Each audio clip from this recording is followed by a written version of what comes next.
Breaking, look what Trump just did when he found out who moved in his White House mole while he's out of town. There's a mole in the White House who's about to be prosecuted to the fullest extent of the law. Well, that's what the word on the streets is. If they're prosecuted is one thing. If they're found guilty is another thing. If this happens within 10 years is another story on a whole nother level.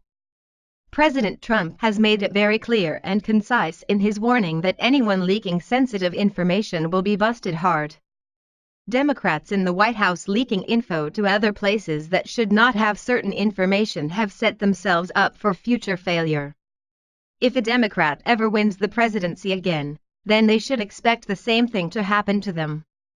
If Democrats are leaking valuable information out of the White House like water leaking out of a small crack in a water bottle, then they're harming the president and harming fellow Americans.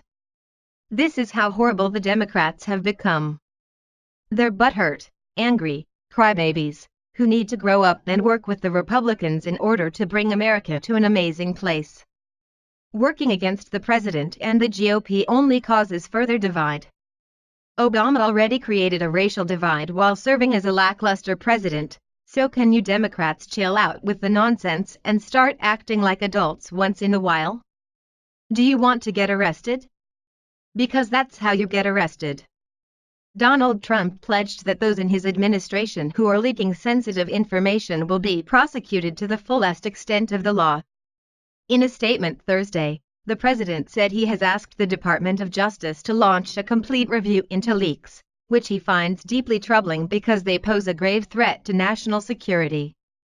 These moles are so self-centered that they're willing to risk national security for their personal and party gain. It's almost June and we're many months into the 45th presidency and people won't stop crying about it. Look folks, no one really wants an orange president. However, we would take an orange businessman over a liberal Democrat crook any day of the week. If there's one thing about Trump that we like, it's that he puts US first and we don't have to worry about offending anyone.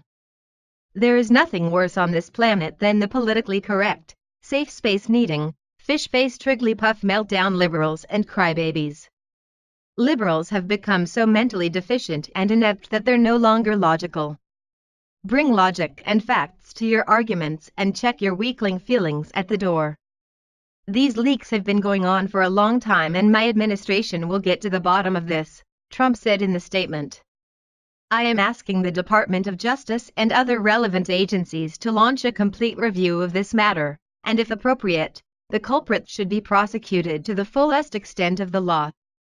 Well, here's an idea, Trump, stop everything and figure it out. Instead of pushing NATO people out of the way, in a friendly man-hug manner, you could be waterboarding a White House mole. Bring back the good old-fashioned torture and get to the bottom of this. Waterboard everyone in the White House until someone talks. Meanwhile, if you see anyone practicing waterboarding on themselves in the event that they're caught, then you may want to check in on them. Attorney General Jeff Sessions echoed Trump's outrage over leaks in a separate statement. I share the president's deep concern and talked to Home Secretary Rudd yesterday about this matter. These leaks cannot be tolerated and we will make every effort to put an end to it. We have already initiated appropriate steps to address these rampant leaks that undermine our national security. What's the point of leaking information? Why don't both parties team up and work together and make our country amazing? All the bipartisan nonsense and fighting with each other only gives the mainstream media something to talk about that further divides people and forces guys like me to call people kooks. I'd like to see some compromise and progress on teamwork. So many jobs in America force people to work as a team, but the people who run the country don't work as one. Does everyone in the White House need some teamwork training? I'd suggest a hunting trip, but we know how that turned out. Right, Dick? Maybe the White House employees can do one of those Gorilla Paint nights together. Can you imagine everyone painting the Trump wall at the border of Mexico? Hilarious, right?